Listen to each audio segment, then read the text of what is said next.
I'm Nick James and this is DT Daily. Coming up, a security threat for those hanging on to Windows XP, a next-level motorized skateboard, and America's newest stealth fighter. Well, it may not be very stealthy at all.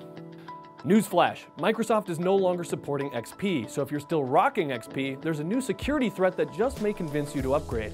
A security flaw has been discovered in Internet Explorer affecting versions 6 through 11. The safeguard gap could allow hackers to take over your PC. Delightfully, Redmond is working on a fix. Unfortunately, XP will be permanently vulnerable to the flaw.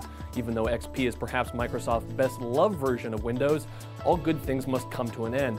And if you refuse to upgrade to fix the security hole, well, don't say we didn't warn you.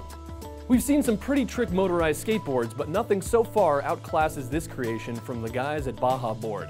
Sporting some big all-terrain tires, a stout double wishbone suspension, and 16 horsepower from multiple electric motors, the Baja Board can hit 30 miles an hour and has a range of 15 miles. Control comes from a wireless handset, which is pretty trick, and you can even get headlights and taillights. And as for the price, not as cheap as you might imagine, but if you pony up the $4,000 to back the Kickstarter campaign, you can score an early release production model. America's newest and perhaps highest tech fighter plane is the stealthy F-35 Joint Strike Fighter. It can do some amazing stuff like take off and land vertically, but apparently one thing it can't do very well is hide from a certain type of radar used by China and Russia.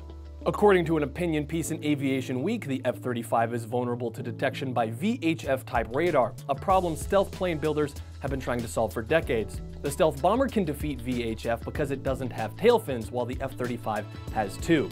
Solution? Radar jamming, which may or may not work and may even require a separate aircraft to fly wingman. Kinda defeats the plane's purpose to me, but what do I know? I'm no flyboy.